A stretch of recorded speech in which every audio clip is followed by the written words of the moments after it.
All right, we're back with another episode of Back to Your Life. It is yours truly, Buckley on air, and I'm here with Chatrice White, aka Treezy, aka Tree. How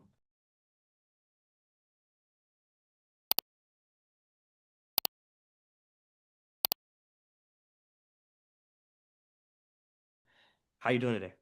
Doing good. Yeah, it's a beautiful sunny day, so nothing to be bad about. Got you. First thing I want to talk about, obviously, we're going to talk about your career and your adjustment to post-career life. But you recently got married. Congratulations. How's married Yeah, new thank you. marriage life been for you so far? Yeah, it's really good. Yeah, I mean, he hasn't got rid of me yet, so we're off to a good start. Um, sorry. But no, we had our honeymoon in Portugal a little over a month ago, and we had a great time. So now back to the real world, back to the grind, and yeah, loving it so far. Got you, got you. I hope to join you soon on that journey of marriage within the Okay. next 3 to 5 years. We'll see. Yeah, it's Hopefully exciting. she doesn't get rid of me. Right, right. Yeah, give it Got you. time. Indeed. Um, but we talked a little bit earlier. You're originally from Shelby, Nebraska. Obviously Nebraska, most people are familiar with Omaha and the Cornhuskers. But for you, what is like you played basketball? What was the scene for you in that Midwest area? So I guess if I had not played for a club team, I probably would not have gotten nearly as many looks, collegiate looks that I did. Just coming from a super small town and small school, my graduating class was 30 people. So, in order to get some exposure, I had to play on a club team. So that was based out of Lincoln, Nebraska, about an hour away from my hometown, and put in the work, I guess, since I was probably a sixth grader and drove back and forth 3 times a week for 3 hour practices each time. And we went kind of on the AAU club ball circuit each summer. So that really got my name out there.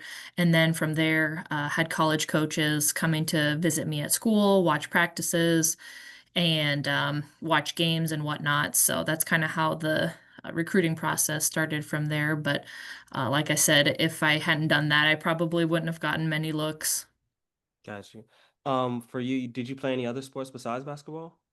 So yes, in high school, I did track and Okay. basketball. And being in a small school, I did all the other extracurriculars. So I was in band, I did one act play, I did speech, I did all school play. So those were kind of smaller things, less time consuming than like the after school sports. So that's kind of what I did. Did you have an idea of what you may have wanted to do outside of basketball, or was once you got basketball, it hooked you? Honestly, I just played basketball because I loved it and I was pretty good at it. And I really didn't think that, beyond the next year when I was that age, it was just kind of something to do in the summers with my friends. But once I started getting those looks, it was like, oh, I could make something out of this. And the next thing was just to get my college paid for. And so that was kind of just fell into place for me, really. Didn't ever have that as a dream to play in college, or to play in D1, but it just kind of the cards fell into place, and that's kind of how it happened. Got you. So once that did start, the cards started to fall into place, things started to roll for you. Did you like what was your process in terms of choosing your school? Because originally you were at Illinois. So what went into that process for you in terms of picking Illinois, and what other schools were in your final list? Yeah.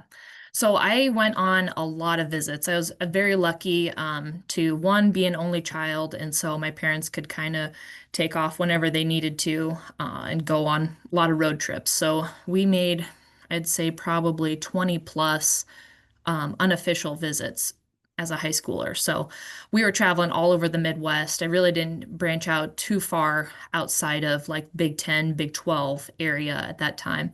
So we just did a lot of road trips. When it came down to my final decision, I wanted to go somewhere that wasn't just for the basketball, it was also for my education. And I really loved Illinois, and the school was great. I really loved the coaches and the team that they were building there. Just kind of by circumstances happened that after my sophomore year decided to transfer. So, but yeah, I guess when I was deciding right out of high school, my top five were Illinois, Iowa State, Nebraska, and Oklahoma State, I think. And then there's one more, but I can't remember how it works. I was pretty set on Illinois about when I was a junior. Got you. Yep. So did you sign early or did you? Yes. Okay, Yeah. So I committed the spring of my junior year. So I had all of my last summer of AAU kind of stress-free. I had already committed and then might have signed in the fall of my senior year, right after school started or something. I can't remember how it worked, but got yeah. you. So, just a last little piece in terms of that for you, when you make that decision early on, and you said it was stress free. What is that like? Making that decision early, or kind of being set on that? Like, how did that help you through the going into your senior year? Did that take a lot of the pressure off of trying to prove things to coaches and anything like that? Yeah, absolutely. And I kind of knew that that's the path I wanted to take and make my commitment by then. So it really did give me no pressure. And I got a chance to connect with my Illinois coaches before I got there, just, in the little bit that we were able to talk at that time. The recruiting communication rules were a little different than now, but when I could talk to them, they would, give me pointers or, have me work on things. And they would talk with my AAU coach and kind of stuff that I needed to work on in areas that I could get better. So that was kind of cool that I had that chance to do that. And then I could also kind of start helping them recruit who would my teammates be. So I was still playing against the teams and in the circuit. And so they would tell me what other players they were looking at and maybe communicate with them early about why I made that decision. And so that was kind of nice. Got you. So you like you said you did 2 years at Illinois. For you, you did ultimately decide to transfer. Was there anything that went into the decision that transferred? That for you may were things like was there any difficulties or was it just like a time for you to leave decision? hmm Yeah, so I guess my freshman year we had a decent season. There was some discrepancies, I guess, that I won't get into because that we'd be on air for a while. So it just yeah, after my freshman year, one of my favorite coaches was let go, and that really took a toll on me. And he was kind of one of the main reasons I went there. And so I decided to stick it out for one more year in his absence and just see if that was, something I wanted to continue. And it really wasn't for me anymore. There was a lot of changes that took place, and I just didn't feel like that was where I wanted to finish out my collegiate career. So decided to make the change from there, and I think I got a pretty good promotion, if I'm being honest, to FSU. So I got you. So with that being said, I'm also aware that you were able to participate in the FIBA 3v3 and you Mhm. guys did win you won gold, correct? No, we Okay. got third actually. Got Third. third, Okay. but yeah. But so with that though, and I've seen FIBA 3v3 more recently with the current Yeah. Olympics and the men and the women. But what is that experience like? Because I can imagine it's completely different than playing for the U19 or the U20 USA team. So what was that like for you?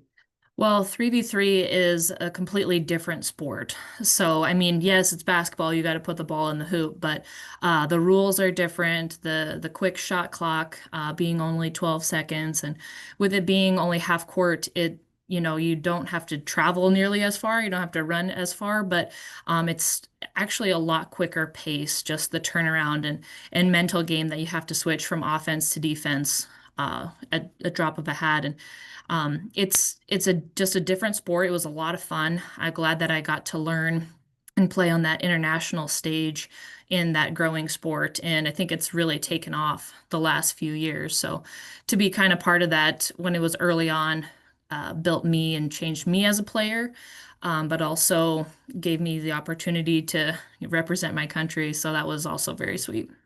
Gotcha. So with that. you were able to now, like you said, you had an upgrade where you went to Florida Mm. State. Um, what coach? Obviously, there you discussed a little bit in terms of what went into you transferring, but what coach was like most pivotal for you to choose Florida State? Oof, that's tough. The coaching staff at FSU, all of them, I connected with immediately.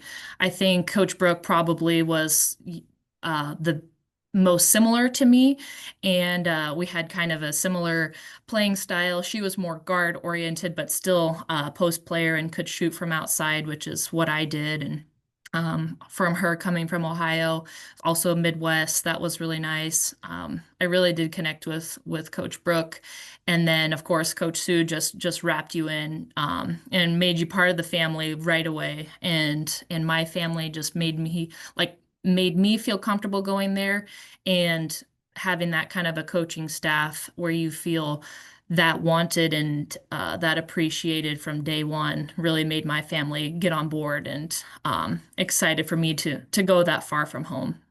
Gotcha. So, being that that is a ways away from home for you, what was the transition like being that far away from home? Was your family able to come down more often, or did they move down? Yeah, so like I said, I was a only child, so they didn't have to worry about too much going on back home. They still had to take off PTO at work, but they were pretty flexible in the sense that they did come down to see me pretty often. Tried to plan it around two home games or two games that were close by, I guess, on like a Wednesday, Saturday kind of thing like that, so they could catch as many games as possible, but. They weren't able to make everything, and that was kind of tough because they made it to quite a few games when I was at Illinois, just being that much closer to home. They had to make a couple flights to get to Tallahassee, so that made it harder, but never missed a game watching online or on TV, and just always being super supportive and made it to several road games too. I think my mom went to the Duke game and had several family members that followed me throughout my career. Gotcha. So you were able to play the 2 years. Obviously, at that point, college career is over. Did you ever consider doing a grad year or fifth year, or was that not an option for you? At first, that was part of my plan with being a transfer. So I had the option, I guess, to obviously, at that time, you had to sit out a year, but with Coach Sue, she really wanted me to just try to see if I could get my NCAA hardship waiver through. And so I said, I don't know, Coach, I kind of want to just, do it the way it was intended and sit out. And if that was the case, I would have gotten a grad year and that would have been nice too. But once it passed through and they said I could play right away, I was like, how can I turn that down? So, and then that year we went to the Elite Eight. So I'm very happy with my choices. I had no regrets in that sense. Um, I do miss college going there. I wish I had more time at FSU just because it was so great, but that's just kind of the way it happened. So. Gotcha. So for you, once your college career was over, and like you said, fifth year wasn't an option. Were you thinking about playing professionally at that point?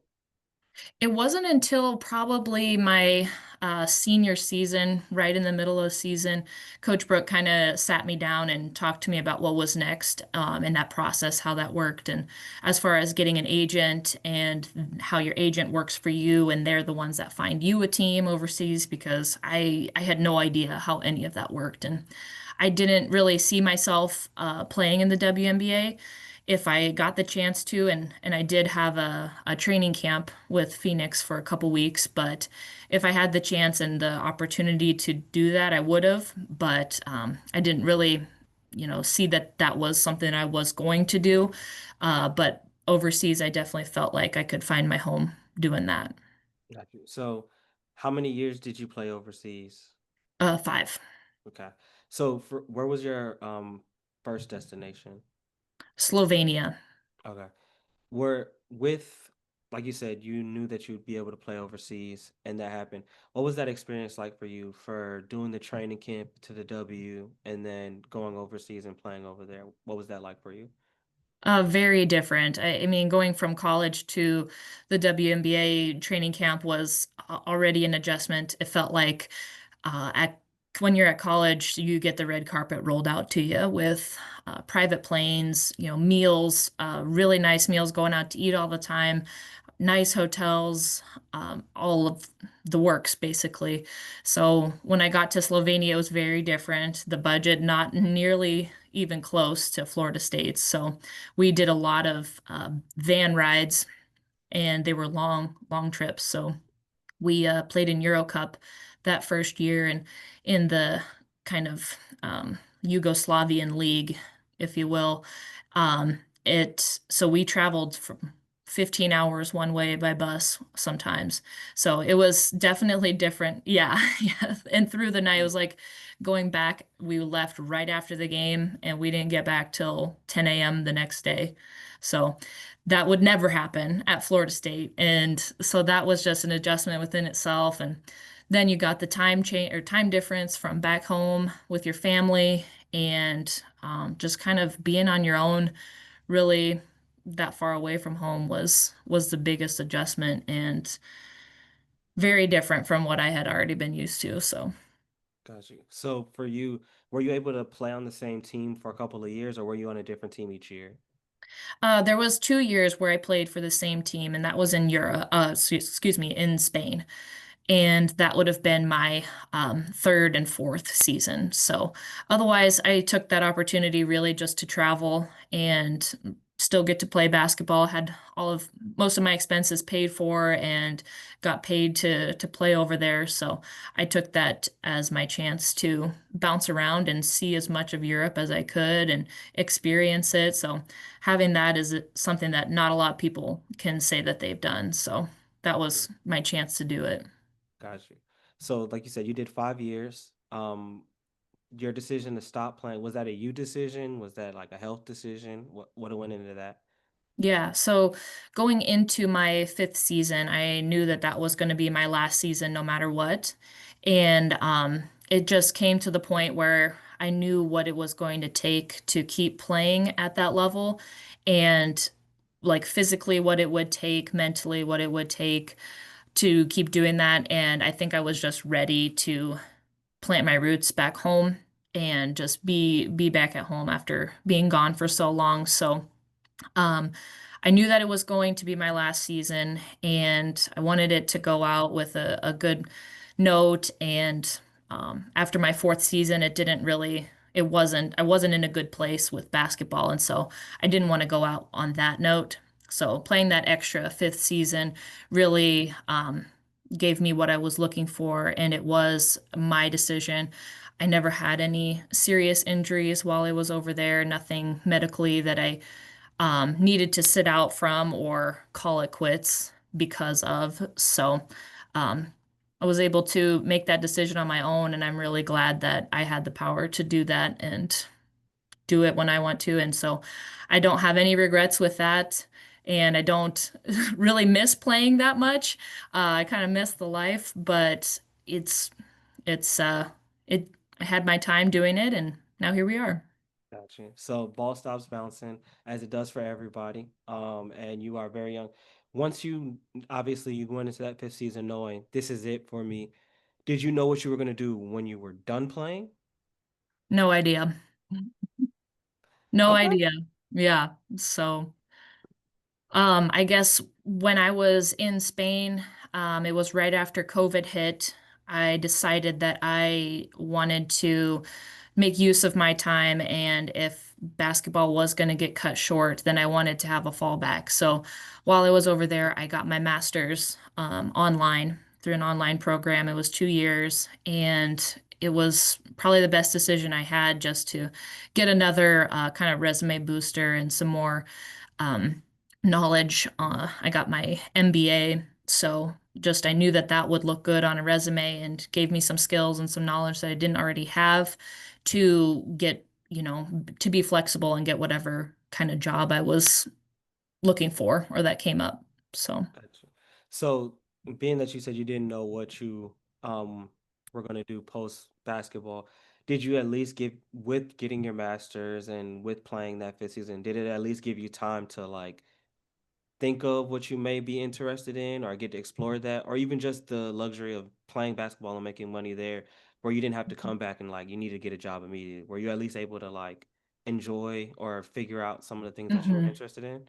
Yes, yeah, for sure. So, I saved up a lot of money when I was overseas, so I didn't really have to worry about having to get a job to pay the bills, in the time that I was back. So, I told myself that I was going to give myself the summer after the season to just continue doing what I was doing. I made some trips within the states and visited some friends, so I really got to still do that part, and then started my job when summer was over, I think Labor Day a couple years ago. So summer was over, but yeah, so I guess how I kind of found this job is I had my MBA, so I was working or had some more knowledge in business. And being from Nebraska, it's a really big agricultural community, and there's a lot of opportunities within the ag sector at home. So I wanted to do something with ag business and make some relationships with farmers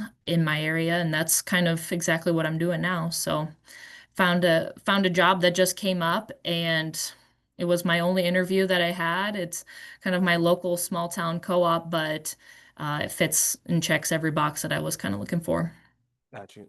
Something that I think is an adjustment for any person, especially an athlete, is you went from being an athlete, and you do have a routine and a schedule.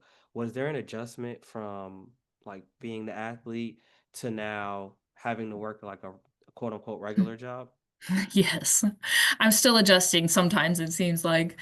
So when I was overseas, it was pretty much practice or lift in the morning, practice in the afternoon, and all of that time in between and after is yours. So come home, watch my shows. I can take a nap, eat whenever I want, just go to bed what time I want. It really didn't have a super set routine, but still had to take care of yourself as an athlete. But now working at 8 to 5, I don't get times for naps. Like I don't get to just go home in the middle of the day and just rest or watch my shows in the evenings, and got a much stricter routine, I guess, day to day now than I did when I was an athlete. So. Got you.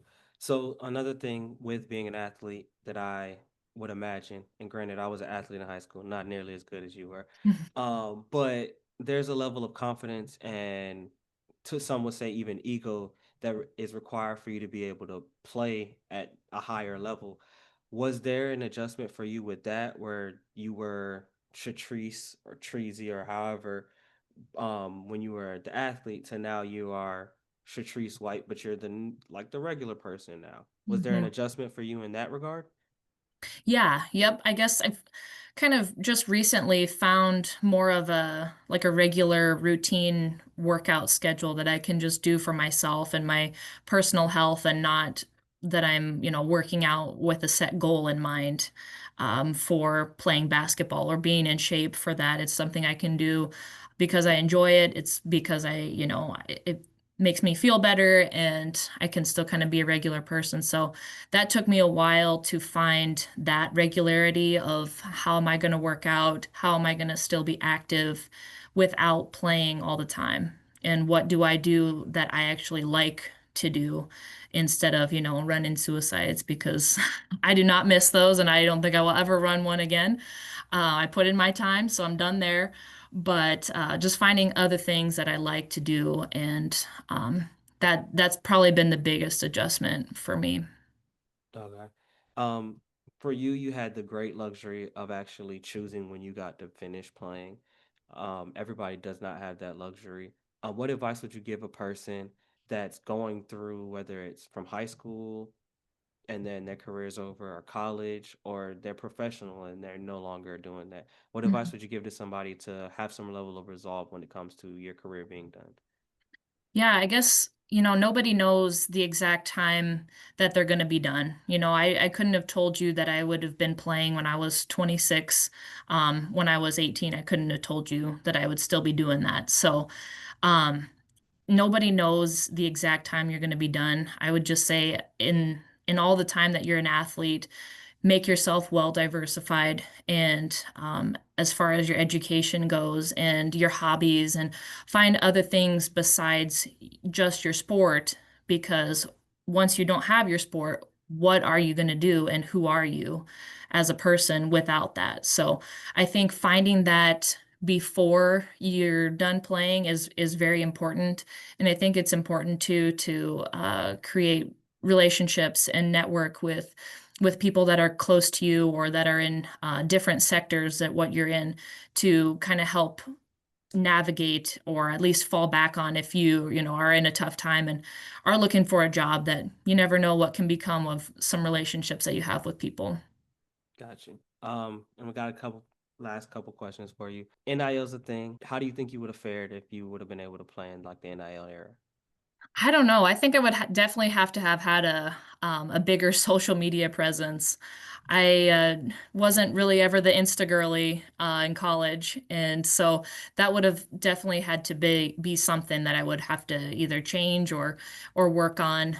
Um, Probably have to set up a TikTok. I don't have a TikTok now, so I probably have to do something there. But um, I think I would have been able to do okay with just people liking me. I think I was pretty relatable, but I guess you'd had to know me personally to see that because I didn't really have that presence online and things like that. So it's good for the kids now. I hope that they're making the most of it. Um, it's not my favorite adjustment that the NCAA has made, but it's here, and I think that you got to embrace it, or just still continue to love the sport. I hope that that's what athletes are still doing that are on NIL, that they're not just focused on their game day fits, on their little TikTok dances. I hope that they're still doing it for the love of the game and to the love they have for their teammates.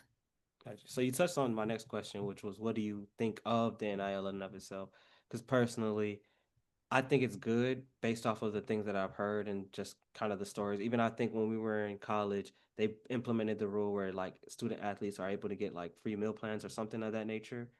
So to me, I think NIL is good, but I look at the negative sides to it, and I'm like, I seem to see more of that than the positive. Hmm.